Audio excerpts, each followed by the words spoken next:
Okie dokie.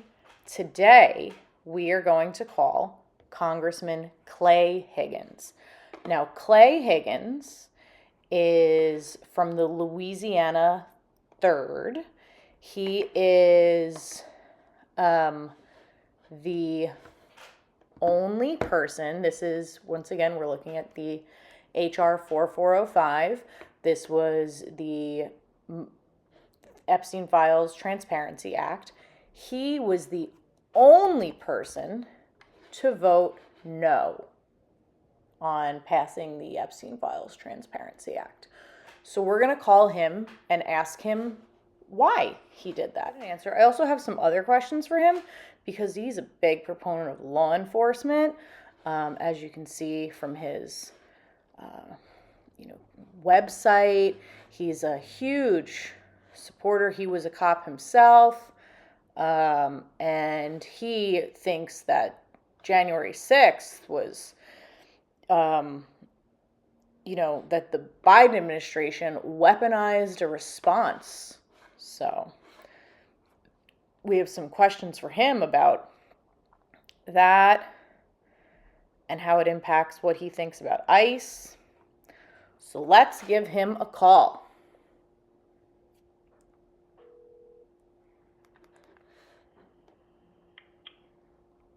Hello, this is the office of Congressman Higgins. Hi, I am calling from the New Jersey 8th, but I wanted to give a call because I wanted to ask some questions about the congressman's record, since ultimately his votes impact all Americans. Yes, ma'am. I can pass along any comment you would like. Sure. So first, I'd like to ask why the representative was the only nay vote on HR 4405, the Epstein Files Transparency Act. He's the only recorded nay on record. Yes, ma'am. There's a statement posted to all the social platforms and then also on our website detailing out the explanation behind that. Okay. I also know that the congressman was previously a police officer, and he's a big proponent of, supporting enforcement officers and his work on law and crime. He campaigned as, I'm quoting, a law enforcement officer who fairly and compassionately enforced laws. I'd like to know if he thinks ICE is acting fairly or compassionately, and does he think that Kristi Noem should be impeached? I haven't spoken with him about this matter, and I can't speak on his behalf, but like I said, I can definitely pass along your comments and whatever concerns you have. Okay, I appreciate it, because I'm sure that in his training as a police officer in Opelousas that he was not trained to discharge his firearm with one hand at an unarmed civilian, as is what happened in Minnesota last week. Yes, ma'am. Well, I'll definitely pass that along. Is there a name and number you would like me to leave with the comment? Sure, my name. Well, I have all that written down, and I'll definitely pass it along. Okay, thank you so much. You have a good day. You're welcome. You too, ma'am. Bye. Bye.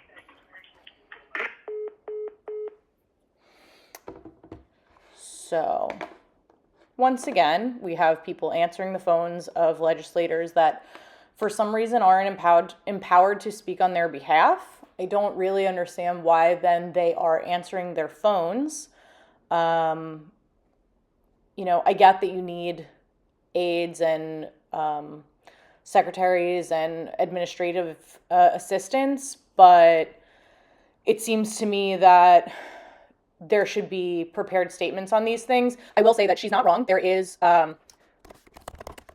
information about why he says he voted no on Epstein, and his stance is here. From the Louisiana Illuminator. He cast a lone vote on Tuesday. This was back in November, against the congressional measure to compel the release of the unclassified investigative files. In a post on the social platform X, Higgins explained his decision to stand apart from his 427 House colleagues who approved the measure, including Republicans, saying that he had been a principled no on this bill from the beginning. What was wrong with the bill 3 months ago is still wrong today. It abandons 250 years of criminal justice procedure in America.